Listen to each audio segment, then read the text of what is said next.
ദൈവ തിരുനാമത്തിന് മഹത്വമുണ്ടാവട്ടെ. Bible reading പ്രോഗ്രാമിൽ സംബന്ധിക്കുന്ന ഏവർക്കും കർത്തൃനാമത്തിൽ സ്നേഹവന്ദനം. ഇന്ന് നമ്മൾ വായിച്ച് ധ്യാനിക്കുന്നത് വിശുദ്ധ യോഹന്നാന്റെ സുവിശേഷം 15-ാം അധ്യായമാണ്. ഇന്നലെ ഞാൻ പറഞ്ഞിരുന്നു, യോഹന്നാന്റെ സുവിശേഷം 14, 15, 16 അധ്യായങ്ങൾ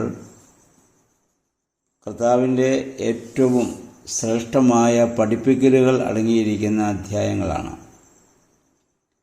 അതിലെ ഓരോ വാചകങ്ങളും വളരെയേറെ ചിന്താവിഷയം ആകേണ്ടതും ആക്കാവുന്നതുമാണ്. താനും വിശ്വാസികളും തമ്മിലുള്ള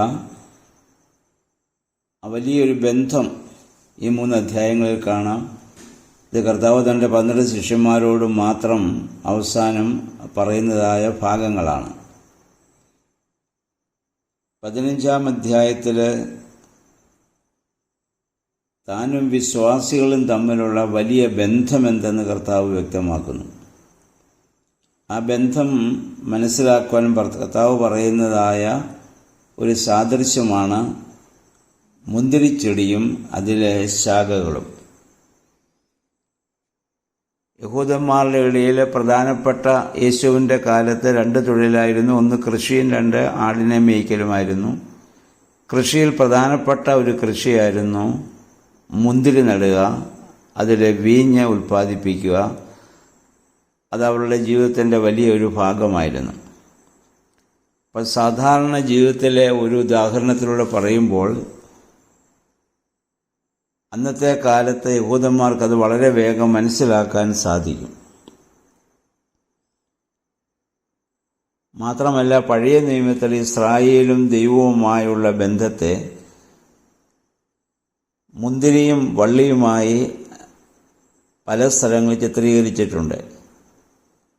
യെശയ്യാ പ്രവചനം 5-1 മുതൽ 7 വരെ, യെരമ്യ 2-21, ഹസ്കീൽ 15-19, ഹോശയ്യ പ്രവചനം 10-1, സങ്കീർത്തനം 80-8, ഇങ്ങനെ പല സ്ഥലങ്ങളിലും മുന്തിരിവള്ളിയും അല്ലെങ്കിൽ മുന്തിരിയുമായുള്ള ബന്ധത്തിൽ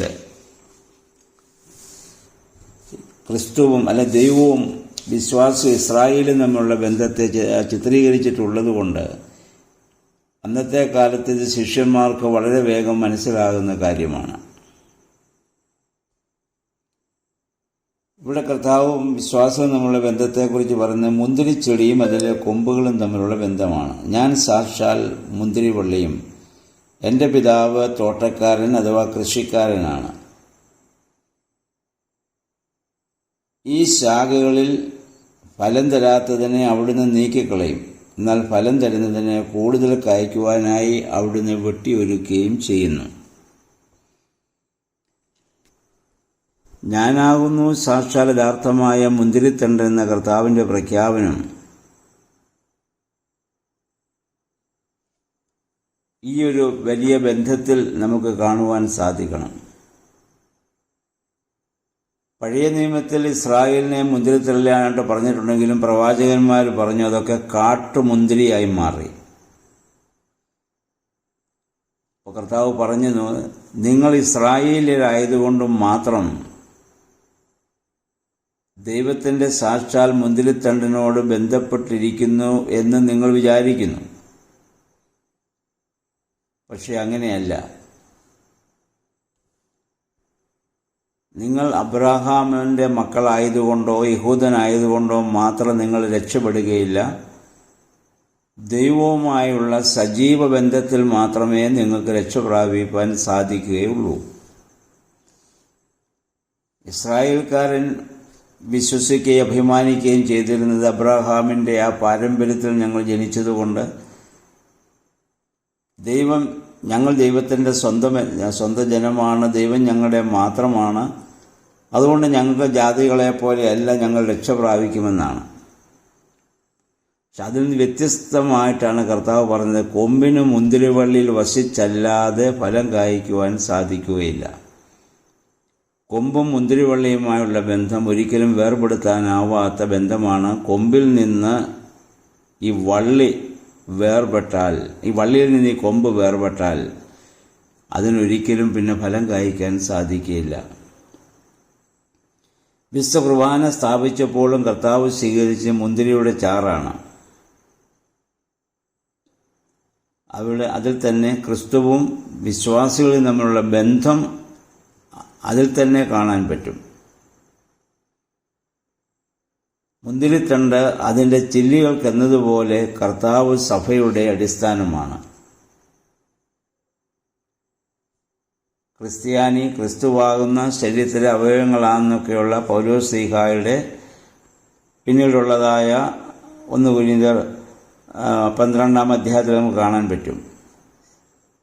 അതായത് തലയും ശരീരവും തമ്മിലുള്ള ബന്ധമാണ് വിശ്വാസികളും ക്രിസ്തുവും തമ്മിലുള്ള ബന്ധമെന്ന രീതിയിൽ പൗലോസ്ലീഹ അവിടെ വ്യാഖ്യാനിച്ചിട്ടുണ്ട്. ആ വലിയൊരു ബന്ധമാണ് കൊമ്പും മുന്തിരിവള്ളിയും തമ്മിലുള്ള ബന്ധം. മുന്തിരിത്തണ്ടാണ് ചെല്ലികൾക്ക് ജീവനും ഫലം ഉൽപ്പാദിപ്പിക്കാനുള്ള ശക്തിയുമൊക്കെ നൽകുന്നത്. അങ്ങനെ ക്രിസ്തുവും തന്നിൽ ബന്ധപ്പെട്ടിരിക്കുന്നവർക്ക് ആത്മീയ ജീവൻ അഥവാ ശക്തി നൽകുന്നു. ഇനി ആ മുന്തിരിയുടെ തോട്ടത്തിൻ്റെ ഉടമസ്ഥൻ ആരാണ്? അത് പിതാവായ ദൈവമാണ്. അപ്പം മാമോദീസ മൂലം ക്രിസ്തുവിൻ്റെ ശരീരത്തോട് നമ്മൾ ബന്ധപ്പെടുമ്പോൾ പ്രതീക്ഷിക്കപ്പെടുന്നതായ ചില ഫലങ്ങളുണ്ട്. അത് ക്രിസ്തീയ വിശ്വാസവും ജീവിതവുമാണ്. ആരാണ് ഫലം കായ്ക്കാത്ത ചെല്ലികൾ? തന്നെ കണ്ടിട്ടും കേട്ടിട്ടും മനം തിരിയാത്ത യഹൂദർ. ഇന്ന് നമ്മളെ സംബന്ധിച്ചോളം ക്രിസ്ത്യാനികൾ, ക്രിസ്തീയ ജീവിതമില്ലാത്ത ക്രിസ്ത്യാനികൾ, വാക്കല്ലാതെ പ്രവൃത്തിയൊന്നുമില്ലാത്തവർ, ഇല ഏറെയുണ്ടെങ്കിലും ഫലമില്ലാത്തവർ. കർത്താവ് പണ്ട് അത്തിമരത്തെ ശപിച്ചതിനെപ്പറ്റി നമ്മൾ ചിന്തിച്ചല്ലോ. ഇലയുണ്ട്, പക്ഷേ ഫലമില്ല. ബാഹ്യമായ പ്രൗഢിയുണ്ട്, ആഘോഷങ്ങളുണ്ട്, ആചാരാനുഷ്ഠാനങ്ങളുണ്ട്, പക്ഷേ ഫലമില്ല. സത്യവിശ്വാസം ഉപേക്ഷിച്ച് കർത്താവിന് വിരോധികളായി തീർന്നിട്ടുള്ളവർ. ഇതെന്തുകൊണ്ടാണ് സംഭവിക്കുന്നത്? 3 രീതിയിൽ അത് സംഭവിക്കും. 1, ക്രിസ്തുവിനെക്കുറിച്ചുള്ള ചിന്തയെ ഇല്ലാതിരിക്കുക. 2, വാക്കുകൾ കൊണ്ട് മാത്രം വിശ്വാസം പറയുക, ജീവിതത്തിൽ അതില്ല. 3, സ്വന്തം ഇഷ്ടപ്രകാരം ജീവിക്കാൻ വേണ്ടി ദൈവത്തെയും സഭയെയും ബാഹ്യമായി അംഗങ്ങളാണെങ്കിലും ആന്തരികമായിട്ട് ഉപേക്ഷിക്കുന്ന രീതി. അപ്പോൾ അതുകൊണ്ട് ആ ക്രിസ്തുവാകുന്ന മുന്തിരിവള്ളിയിൽ നമ്മൾ വസിക്കുമ്പോൾ മാത്രമേ യഥാർത്ഥത്തിലുള്ള ഫലം നമുക്ക് പുറപ്പെടുവിക്കുവാൻ സാധിക്കുകയുള്ളൂ. പിന്നെ കർത്താവ് പറയുന്നു, ഇതിൽ കായ്ക്കാത്ത കൊമ്പുകളൊക്കെ നീക്കിക്കളയും, എന്നാൽ കായ്ക്കുന്ന കൊമ്പുകളെ അധിക ഫലം കായ്ക്കേണ്ടതിന് ചെത്തി പിടിപ്പാക്കും. ചെത്തുക എന്നുള്ളത് വേദന ഉളവാക്കുന്ന അനുഭവമാണ്. ഏത് കൊമ്പുകൾക്കാണ് ചെത്ത് അല്ലെങ്കിൽ ആ ഒരു അനുഭവം ഉണ്ടാവുക, വേദനിപ്പിക്കുന്ന അനുഭവം? കായ്ക്കുന്ന കൊമ്പുകൾക്കാണ്. കായ്ക്കാത്തതിനെ അതിൽ നിന്ന് അങ്ങ് നീക്കിക്കളയും. പക്ഷേ ഈ കൊമ്പുകളെ എന്തിനാണ് ചെത്തുന്നത്? അതിൽ ഫലമുണ്ട്, പക്ഷേ ചെത്തുന്നത് കൂടുതൽ ഫലം കായ്ക്കാനാണ്. ഒരു വിശ്വാസികളുടെ ജീവിതത്തിലുണ്ടാകുന്ന രോഗങ്ങളും കഷ്ടതകളും വേദനകളും പ്രയാസങ്ങളും പ്രതിസന്ധി ഘട്ടങ്ങളൊക്കെ എന്തുകൊണ്ട് സംഭവിക്കുന്നു എന്ന് നമ്മൾ പലപ്പോഴും സംശയിച്ചിട്ടുണ്ട്. ആ ആൾ ആർക്കും ഒരു ദോഷം ചെയ്യുന്ന ആളല്ല. മറ്റുള്ളവർക്കൊക്കെ ഉപകാരങ്ങളും നന്മകളും ചിന്തിച്ചിട്ടും പ്രവർത്തിച്ചിട്ടും അവർക്ക് എന്തുകൊണ്ട് ഇങ്ങനെയുള്ളതായ പ്രശ്നങ്ങളും പ്രതിസന്ധികളും ഉണ്ടാകുന്നു? അതിന് കാരണം കർത്താവിടെ പറഞ്ഞു, കൂടുതൽ ഫലം കായ്ക്കുന്നതിന് വേണ്ടിയിട്ടാണ്. കായ്ക്കുന്ന കൊമ്പുകളെയാണ് ചെത്തുന്നത്, മറ്റേതിന് പ്രശ്നം. പക്ഷെ അത് നേരെ ന്യായവിധിയിലേക്ക് പോവുകയാണ്, കൊമ്പുകൾ നീക്കിക്കളയുകയാണ്. ഈ വള്ളിയിൽ നിന്ന് അത് വിച്ഛേദിക്കപ്പെടുകയാണ്. കായ്ക്കുന്ന കൊമ്പുകളെ കൂടുതൽ ജീവനും സജീവവുമാകാൻ വേണ്ടിയാണ് ചെത്തുന്ന അനുഭവം. അതുകൊണ്ടാണ് നമ്മൾ നേരത്തെ ചിന്തിച്ച് യാക്കോബ് ശ്ലീഹ പറഞ്ഞത്, പരീക്ഷ സഹിക്കുന്ന മനുഷ്യൻ ഭാഗ്യവാൻ. എന്തിന്? കൊള്ളാവുന്നവനായി തെളിയുന്നതിന്. എന്തിനാണ് അങ്ങനെ കൊള്ളാവുന്നവനായി തെളിയുന്നത്? കർത്താവ് താൻ വാഗ്ദത്തം ചെയ്ത ജീവകിരീടം പ്രാപിക്കുവാനാണ്. കർത്താവിൻ്റെ സ്ത്രീയന്മാരുടെയൊക്കെ ജീവിതത്തിൽ ഈ ചെത്തുന്ന അനുഭവങ്ങൾ ധാരാളം അവർ അനുഭവിച്ചു. അതുകൊണ്ടാണ് അവരൊക്കെ പരിശുദ്ധന്മാരായി തീർന്നതെന്ന് നമ്മൾ ഓർക്കുക. അപ്പോൾ നമ്മുടെ ജീവിതത്തിലുണ്ടാകുന്ന ഓരോ പ്രതിസന്ധി ഘട്ടങ്ങളും നമ്മിൽ നിന്ന് കർത്താവ് കൂടുതൽ ഫലം പ്രതീക്ഷിക്കുന്നത് കൊണ്ടാണ് അങ്ങനെയുള്ള അനുഭവങ്ങൾ ഉണ്ടാകുന്നതെന്നുള്ള ചിന്ത നമുക്കുണ്ടാവണം. അതുകൊണ്ട് അങ്ങനെയുള്ള സന്ദർഭങ്ങളിൽ ഭയമോ നിരാശയോ ദുഃഖമോ അല്ല വേണ്ടത്, കൂടുതൽ പ്രത്യാശയാണ്. കൂടുതൽ സമർപ്പിതം ആ കൊമ്പിനോട്, ആ വള്ളിയോട് കൂടുതൽ ചേർന്ന് നിൽക്കുന്നതിന് വേണ്ടിയിട്ടാണ്. പിന്നെ 3-ാം വാക്യത്തിൽ യേശു പറഞ്ഞു, ഞാൻ നിങ്ങളോട് പറഞ്ഞ വചനം നിമിത്തം നിങ്ങളിപ്പോൾ ശുദ്ധിയുള്ളവരായിരിക്കുന്നു. ഒരു കാര്യം ഇവിടെ വളരെ വ്യക്തമാണ്. കർത്താവിൻ്റെ വചനം വായിക്കുകയും ധ്യാനിക്കുകയും അത് കേൾക്കുകയും ചെയ്യുമ്പോൾ നമ്മൾ ശുദ്ധിയുള്ളവരായിത്തീരും. കാരണം ആ വചനമാണ് നമ്മുടെ ഹൃദയങ്ങളിൽ പാപബോധം നമുക്കുണ്ടാകുന്നതും പാപത്തെ ഉപേക്ഷിക്കാനുള്ള പ്രേരണ ഉണ്ടാക്കുന്നതും ഒക്കെ ഈ ദൈവവചനം കേൾക്കുന്നതിലൂടെയാണ്, അഥവാ വായിക്കുന്നതിലൂടെയാണ്. അപ്പോൾ വേദപുസ്തക വായനയുടെ പ്രസക്തി ഇവിടെ വളരെ വ്യക്തമാണ്. കർത്താവ് പറഞ്ഞ വചനം അത് കേട്ട സ്ത്രീഹന്മാർ ശുദ്ധിയുള്ളവരായിത്തീരുന്നു.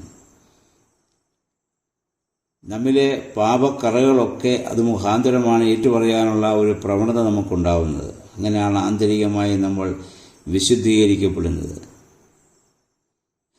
4-ാം വാക്യത്തിൽ യേശു പറഞ്ഞു, എന്നിൽ വസിക്കുകയും ഞാൻ നിങ്ങളിലും വസിക്കും.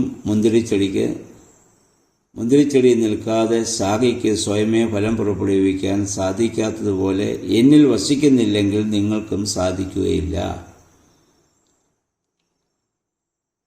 ദൈവത്തെ കൂടാതെ പല കാര്യങ്ങൾ ഈ ഭൂമിയിൽ ചെയ്യുന്നവരുണ്ട്, പക്ഷെ അതൊന്നും നിലനിൽക്കുകയില്ല. ശാശ്വതമായ ഫലമായ പ്രവർത്തനങ്ങൾ ചെയ്യാൻ സാധിക്കണമെങ്കിൽ, അഥവാ പ്രവർത്തനങ്ങൾ മറ്റുള്ളവർക്ക് അനുഗ്രഹമായി തീരണമെങ്കിൽ ആ മുന്തിരിവള്ളിയിൽ നമ്മൾ വസിക്കണം. അപ്പോൾ കർത്താവ് നമ്മിൽ വസിക്കണമെങ്കിൽ നാം കർത്താവിൽ വസിക്കണം. കണ്ടീഷൻ പറഞ്ഞിട്ടുണ്ട്, എന്നിൽ വസിക്കുകയും ഞാൻ നിങ്ങളിലും വസിക്കും. നാം ദൈവത്തിൽ നിന്ന് അകലും തോറും നമ്മൾ ആ മുന്തിരി വള്ളിയിൽ നിന്ന് അറ്റുപോകുന്ന കൊമ്പുകളായി മാറും. അതിന് പിന്നെ ഫലം കായ്ക്കാൻ സാധിക്കുകയില്ല. വീണ്ടും 5-ാം വാക്യത്തിൽ പറയുന്നു, ഞാൻ മുന്തിരിച്ചെടിയും നിങ്ങൾ ശാഖകളുമാണ്. ആരെന്നിലും ഞാൻ അവനിലും വസിക്കുന്നുവോ അവനേറെ ഫലം പുറപ്പെടുവിക്കുന്നു. എന്നെ കൂടാതെ നിങ്ങൾക്കൊന്നും ചെയ്യുവാൻ കഴിയുകയില്ല.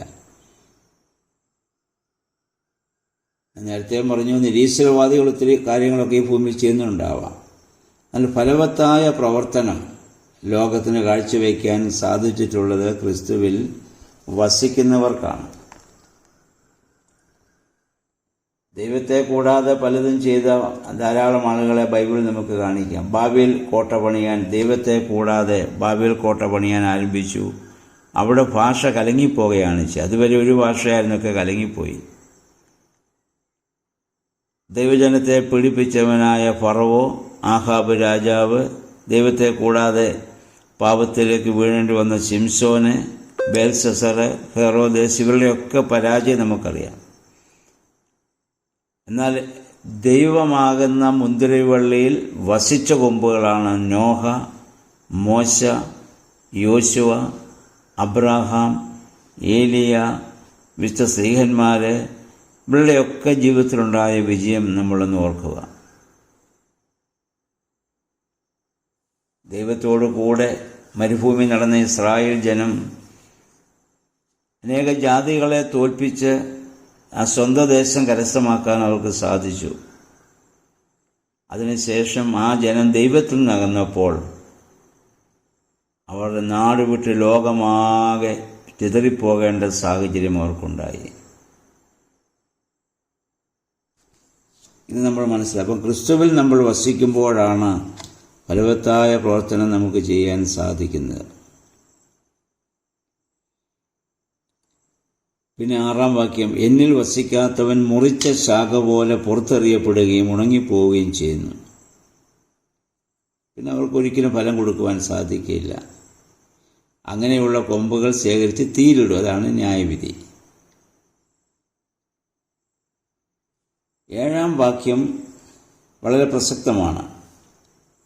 നമ്മുടെ യാചനകൾക്ക് മറുപടി ലഭിക്കാനുള്ള ഒരു മാനദണ്ഡമാണ് കർത്താവ് ഇവിടെ പറയുന്നത്. നിങ്ങൾ എന്നിൽ വസിക്കുകയും എൻ്റെ വചനം നിങ്ങളിൽ നിലനിൽക്കുകയും ചെയ്യുന്നെങ്കിൽ നിങ്ങൾ ഇഷ്ടമുള്ളത് ചോദിച്ചുകൊള്ളുകയും നിങ്ങൾക്ക് ലഭിക്കും. അപ്പം നമ്മുടെ യാചനകൾക്ക്, പ്രാർത്ഥനകൾക്ക് മറുപടി ലഭിക്കണമെങ്കിൽ കർത്താവ് ഇവിടെ ഒരു കണ്ടീഷൻ പറഞ്ഞു. നാം യേശുവിലും യേശു നമ്മിലും, അഥവാ നാം ദൈവത്തിലും ദൈവം നമ്മിലും വസിക്കണം. ഇവിടെ നമ്മൾ മനസ്സിലാക്കണം, ദൈവം എന്നിലും ഞാൻ ദൈവത്തിലും വസിച്ചാൽ ഞാൻ ചോദിക്കുന്നത് എന്താണ്? ഞാൻ ചോദിക്കുന്നത് ഭൗതികമായതൊന്നും ആയിരിക്കില്ല. ഞാൻ ചോദിക്കുന്നത് മുഴുവൻ ആത്മസംബന്ധമായിരിക്കും. അല്ല, ജഡസംബന്ധമായത് പിന്നെ എനിക്ക് അവിടെ ഒരിക്കലും ചോദ്യമായിട്ട് വരത്തില്ല. അപ്പം അതുകൊണ്ടാണ് ദൈവ ഇഷ്ടം എന്തെന്നായിരിക്കും നമ്മൾ അപ്പോൾ അന്വേഷിക്കുക. ദൈവവചനം നമ്മിൽ വസിക്കുമ്പോൾ, അത് നമ്മിൽ വസിക്കാതിരിക്കുമ്പോഴാണ് നമ്മൾ ദൈവഹിതത്തേക്കാൾ ഉപരിയായി നമ്മുടെ ഹിതം ദൈവം നടത്തി തരാൻ വേണ്ടി നമ്മൾ ആഗ്രഹിക്കുകയും പ്രാർത്ഥിക്കുകയും ചെയ്യുന്നത്. അപ്പോൾ ആ കാര്യം നമ്മൾ ഓർക്കണം. നേരത്തെ നമ്മളിത് ചിന്തിച്ചതാണല്ലോ. 9-ാം വാക്യത്തിൽ യേശു പറഞ്ഞു, പിതാവിനെ സ്നേഹിച്ച പോലെ ഞാനും നിങ്ങളെ സ്നേഹിച്ചു, നിങ്ങൾ എൻ്റെ സ്നേഹത്തിൽ നിലനിൽക്കുവീൻ. പിതാവായ ദൈവം തൻ്റെ പുത്രനെ എത്രമാത്രം സ്നേഹിച്ചു. കാരണം അവൻ എന്നിലും ഞാൻ അവനിലും വസിക്കുന്നു എന്ന് കർത്താവ് തന്നെ പറഞ്ഞു. ഞാനും പിതാവും ഒന്നാണ്. അതേ സ്നേഹമാണ് കർത്താവിൻ്റെ സ്നേഹത്തിൽ നമ്മൾ നിലനിൽക്കുമ്പോൾ ദൈവത്തിൽ നിന്ന് നമുക്ക് ലഭിക്കുക. അത് പിതൃപുത്ര ബന്ധത്തിൽ നിന്നുള്ള വലിയ സ്നേഹമാണ്. 10-ാം വാക്യത്തിൽ പറഞ്ഞു, ഞാൻ എൻ്റെ പിതാവിൻ്റെ കൽപ്പനകൾ പാലിച്ച് അവിടുത്തെ സ്നേഹത്തിൽ നിലനിൽക്കുന്നത് പോലെ നിങ്ങൾ എൻ്റെ കൽപ്പനകൾ പാലിച്ചാൽ എൻ്റെ സ്നേഹത്തിൽ നിലനിൽക്കും. യേശു പിതാവുമായുള്ള ബന്ധത്തിൽ നിലനിന്നത് എങ്ങനെയാണ്? പിതാവിൻ്റെ കൽപ്പനകൾ അനുസരിച്ച് ജീവിച്ചതുകൊണ്ടും പ്രവർത്തിച്ചതുകൊണ്ടുമാണ്. അപ്പം അതുപോലെ നിങ്ങൾ എൻ്റെ കൽപ്പനകളെ പ്രമാണിച്ചാൽ എൻ്റെ സ്നേഹത്തിൽ വസിക്കും. യേശുവിൻ്റെ സ്നേഹത്തിൽ നമ്മൾ വസിക്കണമെങ്കിൽ ഒറ്റ കണ്ടീഷനെ കർത്താവ് ആവശ്യപ്പെടുന്നുള്ളൂ, ഒറ്റ കാര്യമേ ആവശ്യപ്പെടുന്നുള്ളൂ. യേശുവിൻ്റെ കൽപ്പനകൾ അനുസരിച്ച് നമ്മൾ ജീവിക്കാൻ നമ്മളൊന്ന് തയ്യാറായാൽ മതി. ആ കൽപ്പന എന്താണെന്നുള്ളത് ഇനി താഴോട്ട് നമ്മൾ വായിക്കും. കർത്താവ് 11-ാം വാക്യത്തിൽ പറയുന്നു, എൻ്റെ സന്തോഷം നിങ്ങളിൽ വസിക്കുവാനും നിങ്ങളുടെ സന്തോഷം പൂർണ്ണമാകാനും വേണ്ടിയാണ് ഞാനിത് പറയുന്നത്. എന്താണ് അതിന് ഞാൻ പറയുന്ന കണ്ടീഷൻ? ആ കൽപ്പന, എൻ്റെ കൽപ്പന എന്താണ്? ഇതാണ് എൻ്റെ കൽപ്പന, ഞാൻ നിങ്ങളെ സ്നേഹിച്ച പോലെ നിങ്ങൾ പരസ്പരം സ്നേഹിക്കണം. എങ്ങനെയാണ് കർത്താവ് നമ്മളെ സ്നേഹിച്ചത്? എന്നിട്ട് അടുത്ത വാക്യത്തിൽ പറയുന്നു, സ്നേഹിതർക്ക് വേണ്ടി ജീവൻ അർപ്പിക്കുന്നതിനേക്കാൾ വലിയ സ്നേഹമില്ല. കർത്താവ് നമ്മളെ സ്നേഹിച്ചത് ജീവൻ നമുക്ക് നൽകി, നമുക്ക് വേണ്ടി ജീവൻ അർപ്പിച്ചാണ്. ആ സ്വാർത്ഥരഹിതമായ സ്നേഹമാണ് നമുക്ക് കർത്താവിനോടുണ്ടാവേണ്ടത്. അപ്പോഴാണ് ആ കർത്താവിൻ്റെ സ്നേഹം നമ്മിൽ വസിക്കാൻ കാരണമായിട്ട് തീരുന്നത്.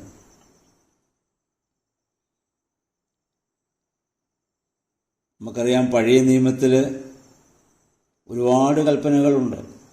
ആദ്യം 10 കൽപ്പനകൾ, ആചരണ നിയമങ്ങൾ, ഉപനിയമങ്ങൾ, അങ്ങനെ ചെയ്യണം, ഇങ്ങനെ ചെയ്യണം, അങ്ങനെ ചെയ്യരുത്, ഇത് ചെയ്യരുത്, അശുദ്ധിയാണിത്, വിശുദ്ധിയാണത്, കഴിക്കാവൂ, ഇത് കഴിക്കാൻ പാടില്ല. കൈ കഴുകണം. അങ്ങനെ ഒരുപാട് വിശുദ്ധിയെക്കുറിച്ച് നമ്മൾ വായിക്കുന്നുണ്ട്. പക്ഷേ പുതിയ നിയമത്തിൽ കർത്താവ് ഒരൊറ്റ വിശുദ്ധിയെ ആവശ്യപ്പെട്ടുള്ളൂ. അത് ഹൃദയത്തിൻ്റെ വിശുദ്ധിയാണ്. ആ ഹൃദയവിശുദ്ധിയിൽ ഉണ്ടാവേണ്ട വികാരമാണ് സ്നേഹമെന്ന് പറയുന്നത്. ആ സ്നേഹം കർത്താവ് പറയുന്നു, സ്നേഹിതർക്ക് വേണ്ടി ജീവൻ അർപ്പിക്കുന്നതിനേക്കാൾ വലിയ സ്നേഹമില്ല. ആ സ്നേഹത്തെക്കുറിച്ച് എഫേസ്യ ലേഖനം 5-ാം അധ്യായത്തിൻ്റെ 22 മുതൽ നമ്മൾ വായിക്കുന്നുണ്ട്. പൗലോസ് പറയുന്നുണ്ട്, ക്രിസ്തുവാകുന്ന മണവാളൻ സഭയാകുന്ന മണവാട്ടിക്ക് വേണ്ടി മുൾക്കിരീടം ധരിക്കുകയും സ്വപ്രാണനെ സമർപ്പിക്കുകയും ചെയ്തതിലോ ആയതുപോലെ ദമ്പതികളിൽ ആ സ്നേഹം നില ഭർത്താക്കന്മാരെ കർത്താവിനെന്ന പോലെ നിങ്ങളുടെ ഭാര്യമാരെ നിങ്ങൾ സ്നേഹിക്കുവിൻ. അത് പരസ്പരം ജീവൻ നൽകുന്ന വലിയ സ്നേഹമാണ്.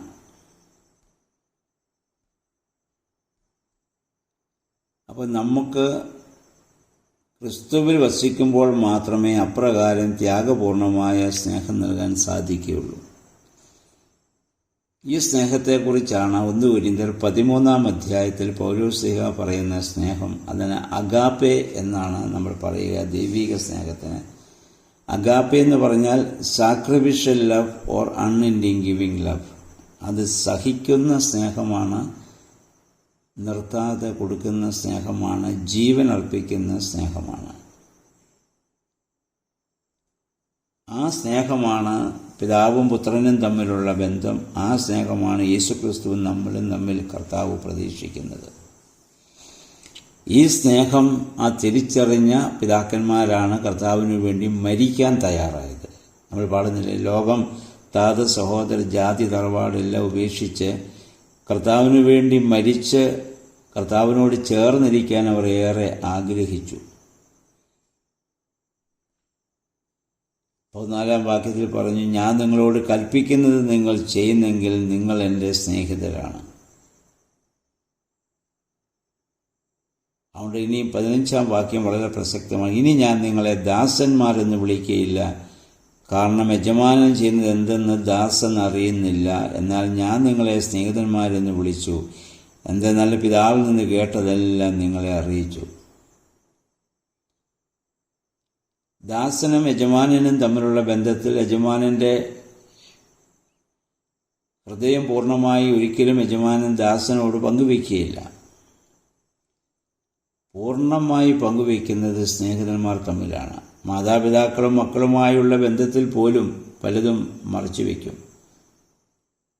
പക്ഷെ സ്നേഹിതന്മാരുടെ തമ്മിലുള്ള സ്നേഹത്തിൽ അവർ സകല വികാരങ്ങളും അവർ പരസ്പരം പങ്കുവയ്ക്കുന്നവരാണ്.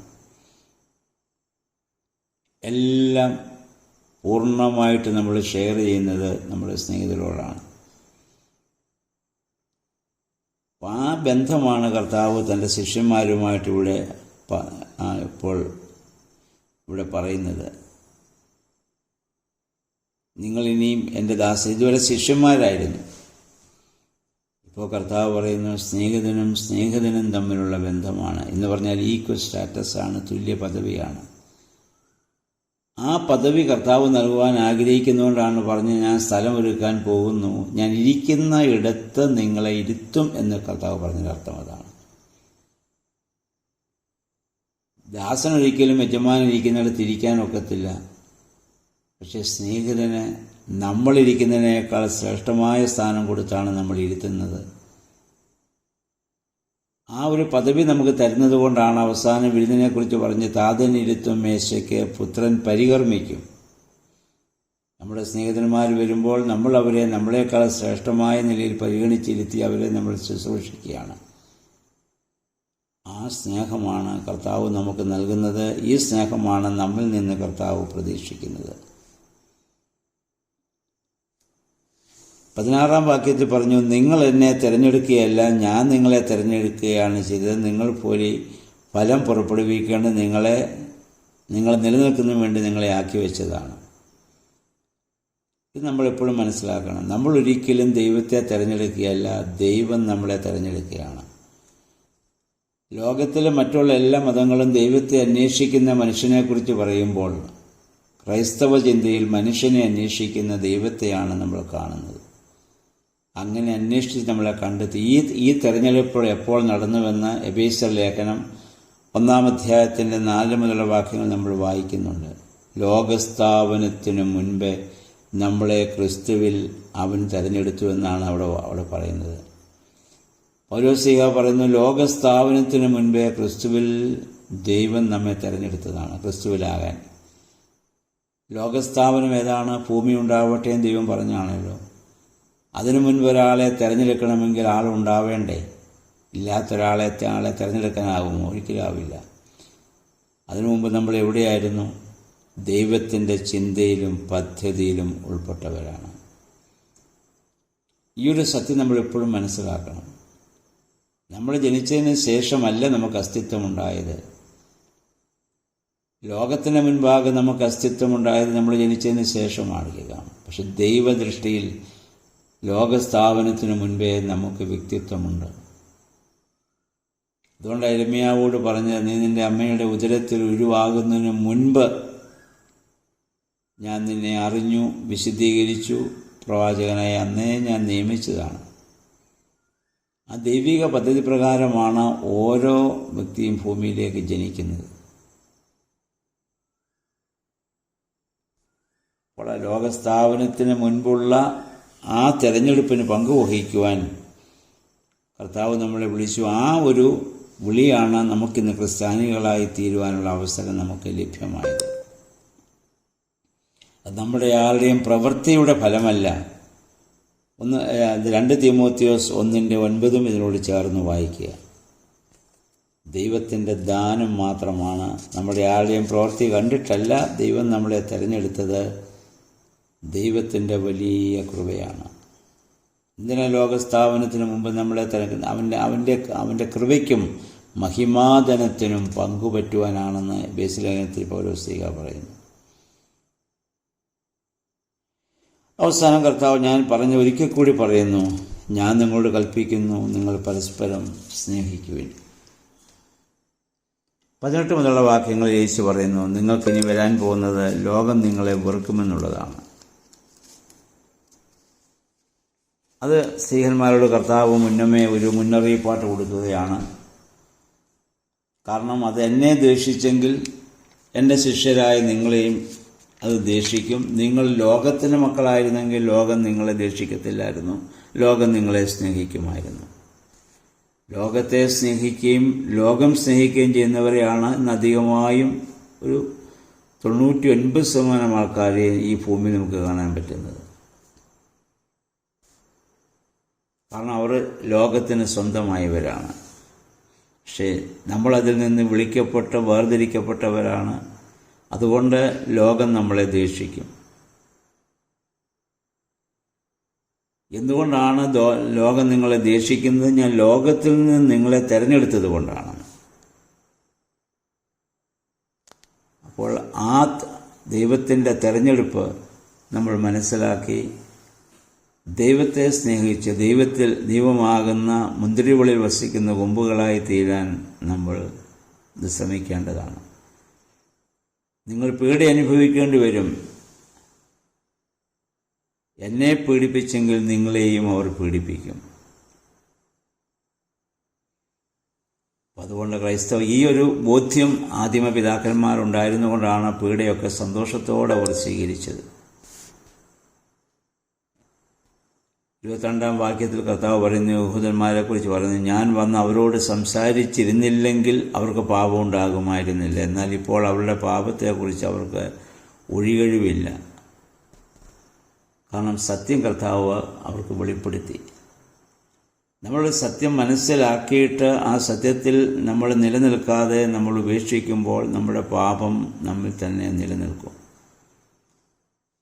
അതുകൊണ്ട് ജാതികളായിരിക്കുന്നവർക്ക് നമുക്കുണ്ടാകുന്ന ശിക്ഷാവിധി ഒരിക്കലും ഉണ്ടാവില്ല.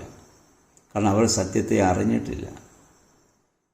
റോമാലേഖനത്തെ ചിന്തിക്കുക 2-ാം അധ്യായത്തിൽ പൗലോസ്ലീഹ പറയുന്നു, ദൈവത്തെ അറിയാത്തവരുടെ മനസ്സാക്ഷി അനുസരിച്ച് ദൈവം ന്യായം വിധിക്കും.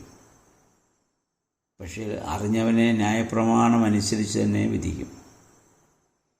നമുക്ക് സത്യം വെളിപ്പെടുത്തി കിട്ടി. സത്യം മനസ്സിലാക്കിക്കൊണ്ട് തന്നെയാണ് അതിന് വിരുദ്ധമായിട്ട് നമ്മൾ പ്രവർത്തിച്ചുകൊണ്ടിരിക്കുന്നത്. മറ്റുള്ളവർ അറിവില്ലായ്മയിൽ നിന്നാണ്. അറിവില്ലായ്മയിൽ നിന്ന് വരുന്നതിനെ ദൈവം ക്ഷമിക്കും. അറിവോടുകൂടി ചെയ്യുന്നതിനാണല്ലോ പ്രശ്നം. ലോകത്തിൻ്റെ നീതിയും അങ്ങനെ തന്നെയാണ്. നമ്മൾ യാദൃച്ഛികമായി നമ്മൾ ചെയ്യുന്ന തെറ്റിനും മനഃപൂർവ്വം ചെയ്യുന്ന ആയ തെറ്റിനും കോടതിയിൽ രണ്ട് രീതിയിലാണല്ലോ ശിക്ഷ. അതുതന്നെയാണ്. പിന്നെ പറഞ്ഞു, എന്നെ ദേഷിക്കുന്നവൻ എൻ്റെ പിതാവിനെയും ദേഷിക്കുന്നു. മറ്റാരും ചെയ്തിട്ടില്ലാത്ത പ്രവർത്തികൾ ഞാൻ അവരുടെ ഇടയിൽ ചെയ്തില്ലായിരുന്നെങ്കിൽ അവർക്ക് പാപമുണ്ടാകുമായിരുന്നില്ല. കർത്താവ് യഹൂദന്മാരുടെ ഇടയിൽ ഒരുപാട് പ്രവർത്തികൾ ചെയ്തു, അവർക്ക് വ്യക്തമായതാണ്. എന്നിട്ട് അവനെ ഉപേക്ഷിക്കുമ്പോൾ അവരുടെ പാപം അവിടെ നിലനിൽക്കുകയാണ്. സത്യമെന്നറിഞ്ഞിട്ടും നമ്മൾ അതിൽ നിന്ന് വ്യതിചലിക്കുമ്പോഴുണ്ടാകുന്ന ആ വലിയ ദുരന്തമാണത്. എന്താണ് ചെയ്യേണ്ടത്, എന്താണ് ചെയ്യാൻ പാടില്ലാത്തതെന്ന് നമുക്ക് വ്യക്തമാക്കി കർത്താവ് തന്നിട്ടുണ്ട്.